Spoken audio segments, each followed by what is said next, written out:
સારંગપુર ધામમાં રવિવારે મહંત સ્વામી મહારાજ ભવ્ય રંગોત્સવ ઉજવશે. ભગવાન સ્વામિનારાયણના સમયથી તીર્થત્વ પામેલી સારંગપુરની પવિત્ર ભૂમિ પર આગામી રવિવાર તારીખ 8 માર્ચના રોજ બીએપીએસના વડા પરમ પૂજ્ય મહંત સ્વામી મહારાજની પાવન ઉપસ્થિતિમાં ભવ્ય ફૂલડોલ ઉત્સવ ઉજવાશે. બ્રહ્મ સ્વરૂપ પ્રમુખ સ્વામી મહારાજના સમયથી અત્યંત દબદબાભેર ઉજવાતી આ દિવ્ય પરંપરા આજે મહંત સ્વામી મહારાજના સાનિધ્યમાં એ જ ભવ્યતાથી ઉજવાઈ રહી છે.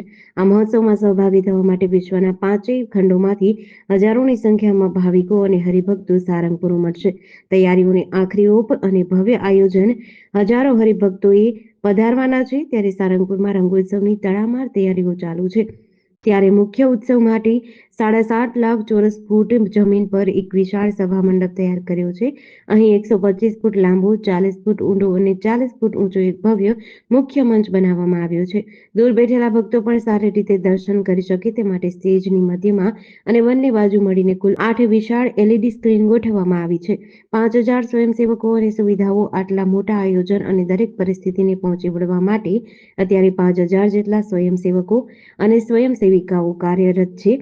પધારનાર અતિથિ હરિભક્તોને કોઈ અગવડતા ન પડે તે માટે થોડા અંતરે પૂછપરછ કેન્દ્રો અને સમગ્ર ઉત્સવ પથ પર શીત પેયજલની વ્યવસ્થા કરવામાં આવી છે.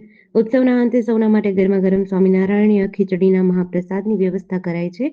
રવિવારના ઉત્સવની રૂપરેખા સાંજે 4 વાગ્યે સભા મંડપમાં પ્રવેશ શરૂ થશે અને સભા અને પ્રવચન સભા દરમિયાન સંસ્થાના વરિષ્ઠ સદગુરુ સંતો પૂજ્ય ડોક્ટર સ્વામી, પૂજ્ય ઈશ્વરચરણ સ્વામી અને પૂજ્ય વિવેક સાગર સ્વામીના પ્રેરક વચનોનો લાભ મળશે. આશીર્વચન ત્યારબાદ પરમ પૂજ્ય મહંત સ્વામી મહારાજ સૌને પોતાના દિવ્ય આશીર્વચનથી લાભાન્વિત કરશે. જેડીસી ન્યૂઝ સાથે ચિંતન વાગડિયા, બરવાડા.